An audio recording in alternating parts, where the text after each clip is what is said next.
It's the one thing that we all have, the mind, right? But it's the one thing that we don't have a manual for. We buy a blender, we get a manual. Our iPhone comes with a manual. We get a car and it has a manual.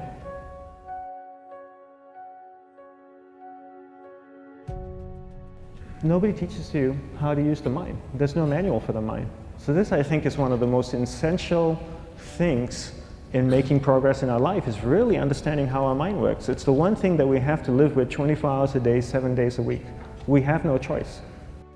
Imagine if most of you slept 8 hours a day, which most of you don't. You slept and you were awake 16 hours a day. In the 16 hours you practice your awareness just randomly moving from one thing to another, to another, to another. All day practice being distracted. What would you be good at after 6 months? You did the 16 hours a day, you just allow your awareness to jump from one thing to another, to another. I'll tweet right now, I'll switch to text messaging, then I'll go to email. Oh, my phone's ringing, so I'll answer the phone. And then somebody's speaking to me, so I'll have 2 conversations at one time.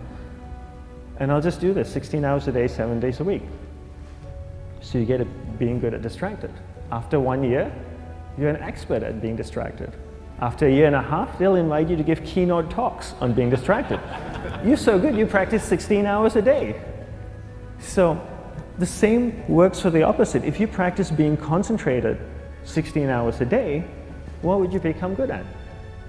You become good at concentrating. And all it takes is practice.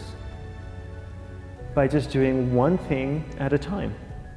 Keeping your awareness on one thing at a time. And you integrate this into everything that you do in your life. So the best way to do it is pick a few opportunities in your everyday life. For example, we all speak with people.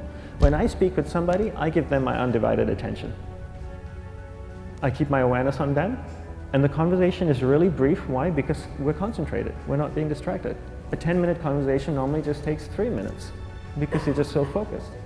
I define concentration as the ability to keep that awareness on one thing for a prolonged period of time. So if I can keep my awareness on Eric and not drift away and think about the wedding, or drift away and think about the vacation, or what I'm going to do later, then I'm concentrating on Eric. Every time it drifts away, I bring it back. And the more I practice this, the more I practice concentration. So concentration is the ability to keep your awareness on one thing for a prolonged period of time. And that's a very simple definition of concentration. How do you get better at concentration? You practice this. You practice this 24 hours a day, 7 days a week. And it's the only way to get good at it. And what's the best way to practice it?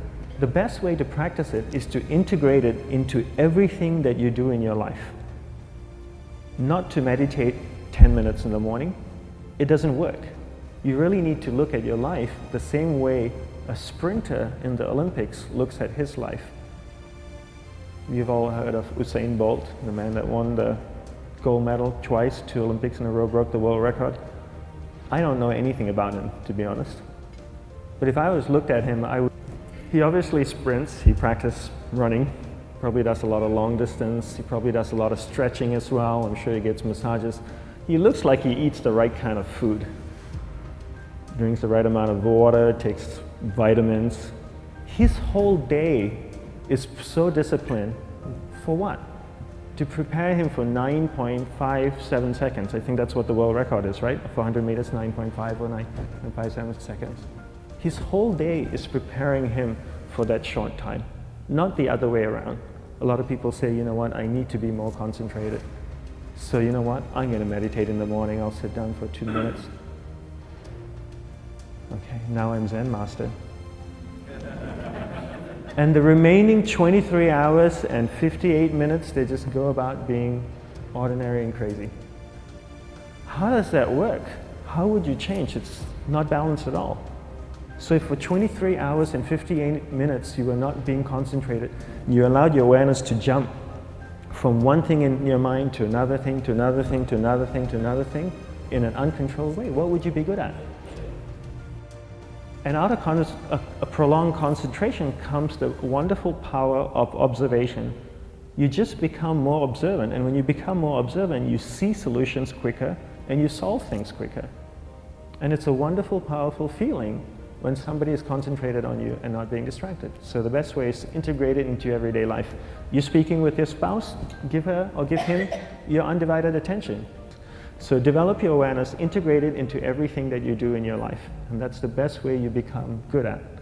The next thing we need to develop is develop your will. Will is really important. Will is almost like a muscle in your mind, and you use that to pull and control your awareness and take it from one area of the mind to another. And the will needs to be developed, and same like concentration, if you don't cultivate the will, it doesn't grow. And this is something that really needs to be cultivated. How do you develop the will? There are 3 very simple ways to develop the will. 1 is you finish what you begin. 2 is you finish it well beyond your expectation, no matter how long it takes. 3 is you do a little bit more than you think you can do. All of those things require effort, and effort is will. It's so much easier to start a project than to finish a project, right? When you start a project, you're feeling creative, you're feeling inspired, you're full of energy. At the end of the project, you go, whose idea was this? So it requires tremendous amount of will to finish, and every time you complete something, you develop a little bit more will, and you have that muscle. And will is an amazing thing to develop, because once you develop will, that same will you can use in every aspect of your life to keep your awareness on one thing at a time, to finish projects, to see things through to the end, anything you want. The best way to develop will? Bring it into your everyday life, into everything that you do. Give you an example. The way I integrate it into my everyday life, I try and finish what I begin. So for example, going to sleep. I sleep every night, so I put on my pajamas, I floss, I brush my teeth, I go to bed, I sleep, I wake up in the morning, I make the bed. Why? Because I'm finishing what I start.